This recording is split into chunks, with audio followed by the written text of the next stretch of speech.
So we'll now move on to planning how to address flags and obstacles. What's important here is to remember that timing is fundamental. As we mentioned before, the person moves through the stage of being a person to a patient to ultimately becoming a beneficiary with incapacity. So there is a period where there's no symptoms and generally no intervention is required, and later on, once incapacity has become entrenched and we have a chronic or persistent pain problem, obstacles become very hard to shift. So clearly between those 2 points in time, there is an optimal window of opportunity for effective intervention.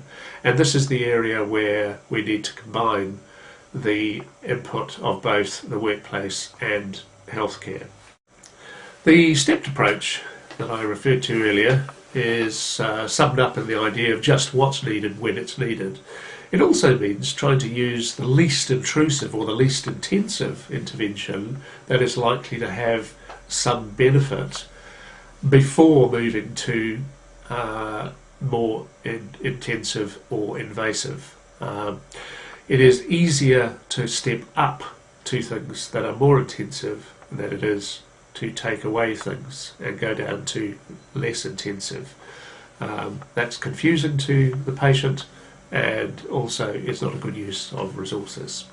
So a very rough time frame with regards to musculoskeletal problems is to try and break it down into those periods under 2 weeks, between 2 and 6 weeks, 6 to 12 weeks, more than 12 weeks and beyond 26 weeks. Basically, when it gets beyond 12 weeks, we nowadays define that as persistent or chronic pain. And certainly when it gets beyond 26 weeks, we essentially have a chronic problem. So the kinds of things that we need to do vary across that time frame. In the early stage, what while you are providing clinical symptom control, the other 2 things that are really important to provide is evidence-based advice and busting myths. In other words, dealing with ideas that are out of whack. As that time goes by and we get into the period beyond a couple of weeks, towards 6 weeks, the person has been off work or inactive for that period of time, the sort of light intervention that needs to be brought in is both healthcare and workplace accommodation, identifying psychosocial obstacles. This is where the flags should be coming into play with regards to looking at what are the things that are preventing this person from getting on with their life and developing a plan for early return to work or activity. If time drifts on and we get into the 6 to 12 weeks, we really do need to shift up another gear, check for ongoing obstacles. Have we missed anything? We need to expand our return to work approach, and it's around about now that we should be thinking about stopping ineffective treatment. As we get beyond 12 weeks, it could be that we need an interdisciplinary approach. That doesn't necessarily mean a full-on multidisciplinary team, but it is possible that we're going to need input from 1 or more people. And this means revisiting the plan and the goals, considering cognitive behavioural approaches, and maximising the return to work and return to activity efforts by everybody involved. And that possibly means bringing in the spouse as well, possibly negotiating with line managers, etc. When we get beyond 26 weeks, essentially the management of chronic pain moves a lot more towards social solutions. It means providing signposting and ongoing support, maintaining communication, and avoiding unnecessary intervention. Now, I've talked quite a bit about the need for key players to communicate. Key thing here is that the left and the right hand should each know what the others are doing. And surprisingly, when you look at people who end up with chronic pain, it's very, very common to find situations where there's been a great deal of miscommunication or lack of communication, or quite frank misunderstanding. So it seems again, a truism. It seems a statement of the obvious to develop a plan for the person with the problem. In other words, you can't develop a generic plan and give it to everybody. It's a person that you are dealing with, and the plan has to fit the specific obstacles that are pertinent for that individual. So that means combining information that identifies the important obstacles for this person in this workplace, in this context, at this time, and not, as I said, having a generic plan. Because what we need to do is tackle specific obstacles by taking specific actions. So each action, ideally, as you're developing a plan, should have both an agreed time frame and somebody who is responsible to make sure that it is seen through. Remember what I said about the left and the right hand knowing. And sometimes people give very good recommendations, but it's not clear who is going to do them. This sharing of information sometimes needs a simple confidentiality waiver, just conditional upon the information that is relevant to helping somebody get back to work. Clearly, we want to emphasise ability rather than disability, and it's a good idea if everybody agrees with the plan and how it's going to be achieved. Again, it seems like a statement of the obvious, but it's a good idea if it is a return to work plan that both the person and the line manager, perhaps the GP if you're a physiotherapist or vice versa, that everybody knows what everybody is trying to do and within what period of time.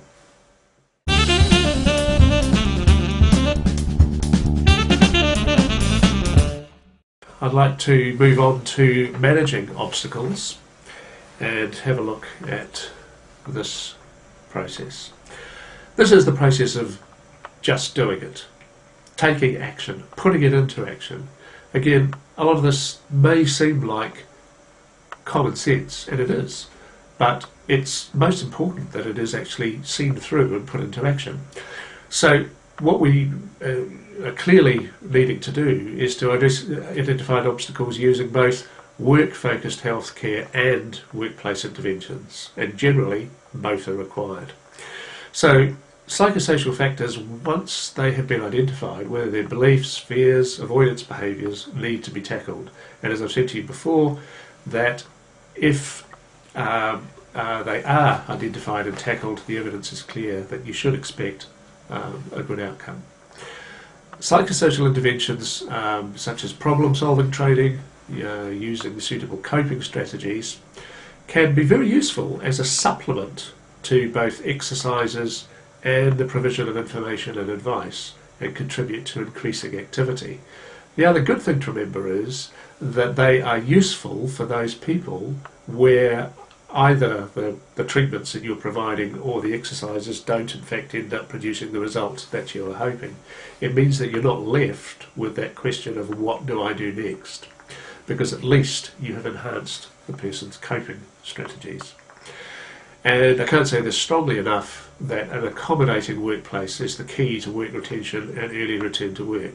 If a line manager will not have somebody back on the job, given the right set of safety circumstances, obviously, then that is immediate sabotage of any ability to help that person return to work. So the sorts of effective interventions that we can be confident are useful is quite a long list, but interestingly enough, there are a list of things that people, for example, in general practice would not necessarily recognise, whereas people who are used to vocational rehabilitation, doing return to work programs, doing occupational physiotherapy, etc., they will have come across these before.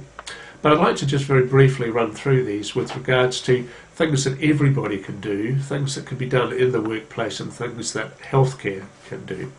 So everyone who's involved with musculoskeletal pain problems of any variety can provide information, advice and reassurance.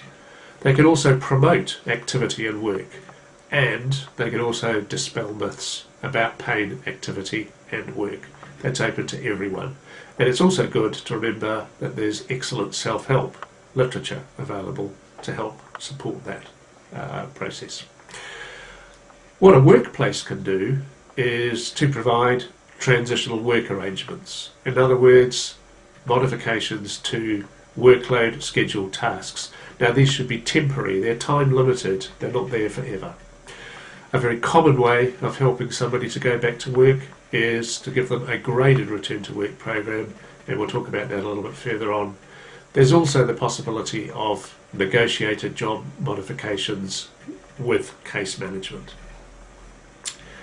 The things that healthcare providers can do, as we have been discussing with regards to looking for the psychosocial yellow flags and identifying obstacles, are things like addressing unhelpful thoughts, helping people with relaxation training, deep muscle relaxation training, stress management training, a big overlap there obviously with things like autogenic and breathing techniques, activity scheduling, progressive goals, what a lot of people call pacing, positive self-statements, coping skills, problem-solving skills, helping a significant other, like a spouse or a friend or a colleague, function as a type of coach, a rehabilitation coach.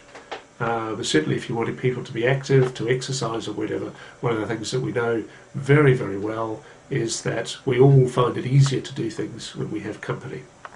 And also to desensitise fear of movement is another healthcare effective intervention. Okay, the next section that we're going to look at is the how to manage obstacles aspects.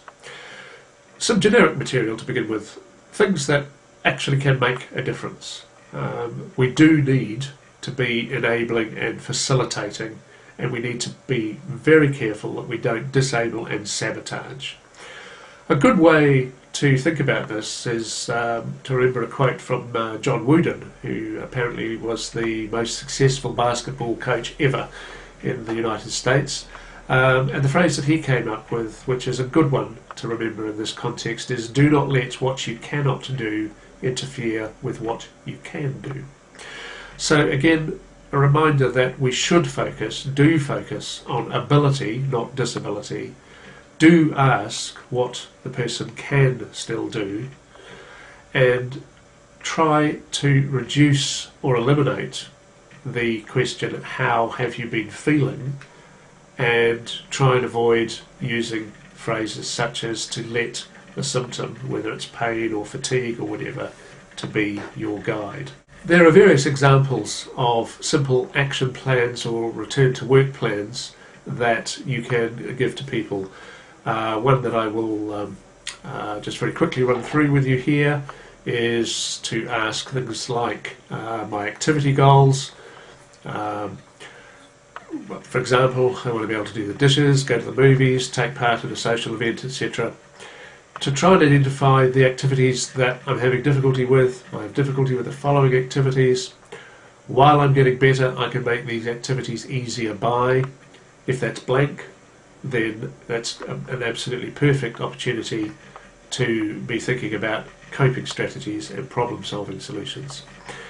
To also ask, as I build myself back up to my usual activity level, I will make myself more comfortable by doing the following things. For example, listening to music to relax, sleeping with a pillow under my legs, walking 20 minutes a day, etc. And so forth. With regards to return to work, you can ask things like parts of my job I can still do, parts of my job I may have difficulty with, ways I can get around these difficulties, things I need to talk to my boss, supervisor or colleagues about, other problems at work that I need to deal with, how I can solve them, and who I need to talk to about them, things I enjoy about my work.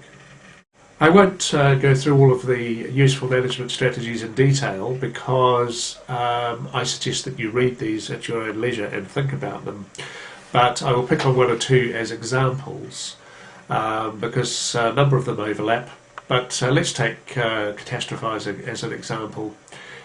Useful management strategies include structured activity scheduling and progressive goals. In other words, giving people a sense of mastery, because catastrophizing is exactly the opposite. It's having no sense of mastery or being in control with the problem. So cognitive approaches such as those positive self-statements I've said before, planned distractions, and identifying and dealing with unhelpful thoughts, the thoughts that come to mind that cause that sense of catastrophizing. Also relaxation training, particularly if the person is experiencing sympathetic nervous system arousal, so that they're aware that they're either sweating, their heart rate or whatever is increasing, that they may be able to get some sense of control over that. Another example that I'd like to discuss is fear of movement. So useful management strategies to look at here. Remember that merely advising or telling people to resume activity or work participation is going to be insufficient when the person is fearful. If you're scared of doing something, then what you need to do is to identify what the person is fearful of, and then somehow or other provide an incentive to confront and overcome the fear.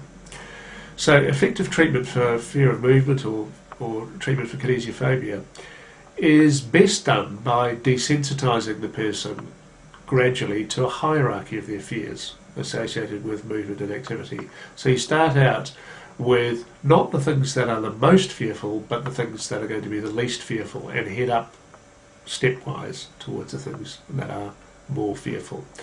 So remember that fear of injury can be general or specific to the scenario associated with onset. So an example would be fear of getting back into a motor vehicle, a car, after an accident, or climbing a ladder after a fall. So it can be general, I don't want to get back into any car. It can be specific, I don't want to get back into my car because that's the one I had a crash in, or I won't climb anything, or I won't climb a ladder.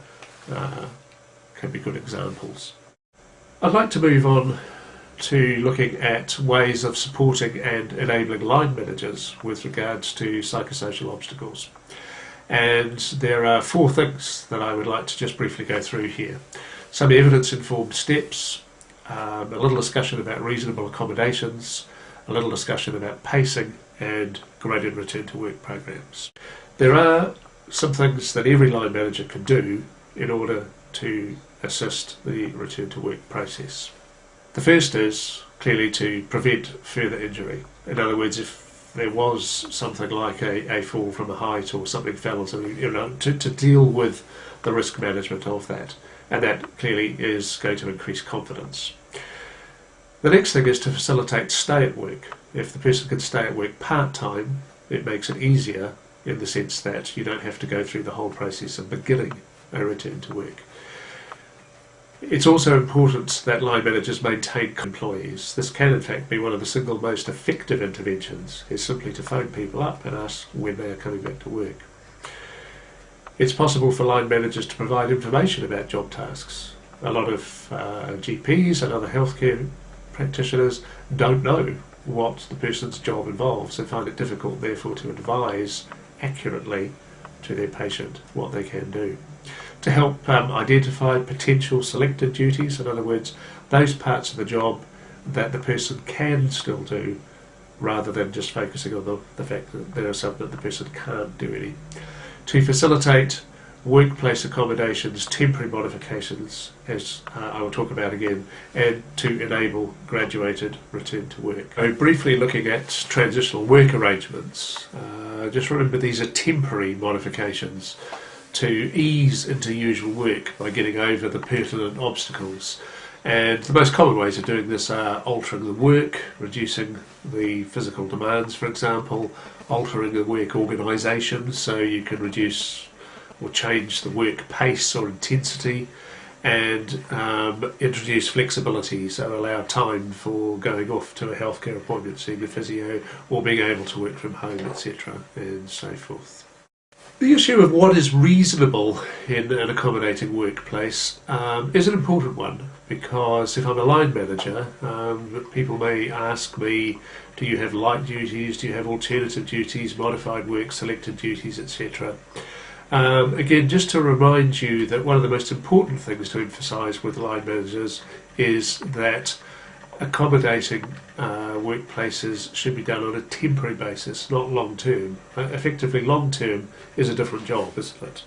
Pacing is also worth talking about to line managers. It's also known as activity scheduling, working to a quota, chunking, time contingent activity, and timetabling. You may find some of those terms better than pacing, because sometimes people think of pacing merely as referring to a sort of idea of putting your feet up and taking it easy. That's how I pace myself. Okay, so scheduling activities is useful technique to maintain activity level when a condition is acute. In other words, when the symptoms are acute and you want to help somebody stay active, scheduling activities is a good way to help ration or conserve energy. The working to quota approach to pacing is useful to increase activity level and to build up tolerance. So it's useful for those people who have had to substantially cut down, reduce or withdraw from activity or work. And I guess the key phrase that goes with this one is do no more on a good day, no less on a bad day, so that you stick to your quota. And the idea here is to disrupt any ability to learn that there's a relationship between symptom, whether it's pain, fatigue, etc., and activity. And if you can disrupt that relationship, you then can allow the person to build up and build tolerance, become more resilient, and increase that activity level. So let's say we're talking about a return to work gradient over 3 weeks. Then what we're essentially doing is setting the steepness of that with regards to how quickly that person is going to build back up, say from a starting point of 4 hours a week up to 35 hours a week. Thinking about a graduated return to work example, it could be that you start, for example, with a 12-hour working week, 4 hours each on Monday, Wednesday, Friday. Tolerance improves, and the next step is to move to a 20-hour working week. So you could add 4 hours each on Tuesday and Thursday, so now the person is doing 4 hours each day of the week, 5 days, and progressively extend the working day to normal hours. But you have a choice about how you do that.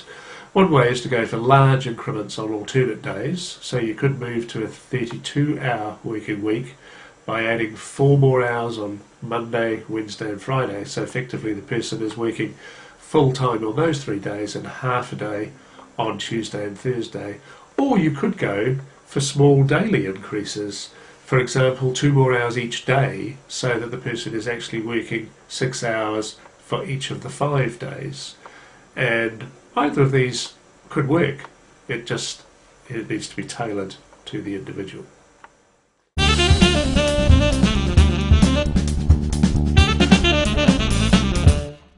I'd like to turn to just briefly discussing what we mean by healthcare that is focused on activity and work. So activity focused and work focused healthcare. Effective healthcare is work focused, and by that I mean getting an effective outcome that is both helpful with regards to recovery and activity. So again, it seems patently obvious that this is what should be done, but very often it is not. But work-focused healthcare means that every clinical assessment contains some fundamental basic information. Work status, whether the person's working, whether it's full-time, part-time, or whether they're not working, the type of job they're doing, it could be the industry group, the major job tasks, whether they've got any problems at work, in the workplace or with others, whether they have job satisfaction or not, and what the goals with respect to work are. So stay at work, stop work, modify work, etc. And the most important thing here is that effective healthcare, which is work focused, means that clinicians avoid sabotaging activity and work. So healthcare should not become an obstacle. And again, the statements of the obvious here are don't treat unnecessarily or inappropriately, and that serial ineffective therapy needs to be ceased. The new sort of paradigm, or the new cultural shift that's needed, is to rethink our ideas about work and activity, because what we currently tend to do is we tend to think of work as a risk and potentially harmful to physical and mental health. Therefore, there's been the tendency to give advice to stay off work, to give people a sick certificate, a risk assessment, and to, in some sense or other, protect the person from work. What we need to shift to is the idea that work is healthy, that it's therapeutic, and that involving work is in fact the best form of rehabilitation.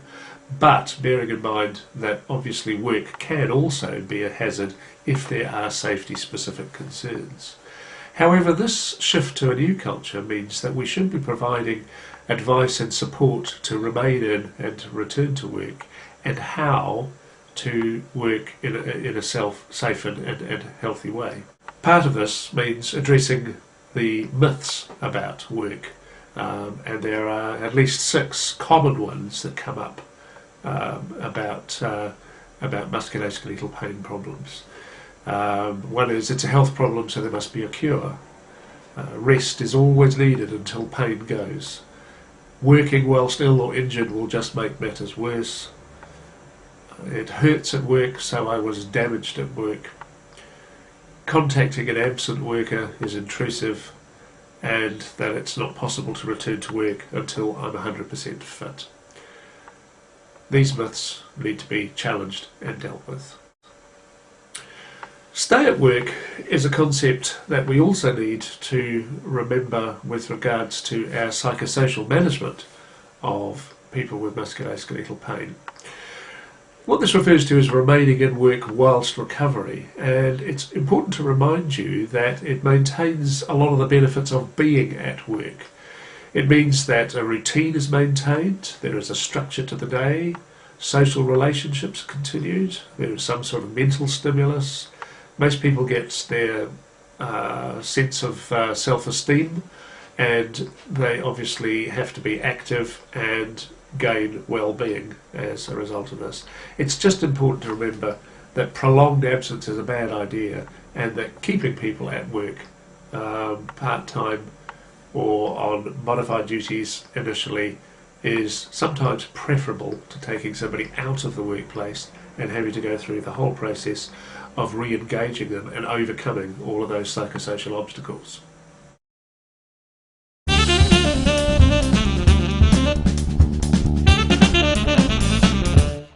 So by way of completing this, I'd like to just very briefly touch on the issue of outcomes, because the way that we think about returning somebody to work means remembering that there is a hierarchy of work goals. Generally, if somebody has been injured or become unwell, our main goal is to return them to the same job, the same employer. In other words, they go back to the pre-injury job. However, if that isn't possible, then they could go to a modified job with the same employer, but that is with some restrictions or modifications. Now, that should be temporary until it's proven that it cannot be achieved. If the person can't go back to the same job, then they may go back to a different job with the same employer. In other words, it might be possible for that person to be reassigned. However, sometimes the employer won't have them back or is not able to, and they either have to go back to looking for a similar job, a modified job, or a different job. But essentially, the key thing here is that they're looking for a new employer. And that means that they not only have a health problem, but they also have a job-seeking issue. And that means being aware that perhaps rather than it just being a health problem, those people may need to be connected up, somehow or other plugged in with the support services for actually seeking work. And it could be that sometimes people go back for some kind of retraining or engaging in education, or possibly even doing voluntary work as a stepping stone towards starting the process of getting back to work, depending upon the severity of their disability.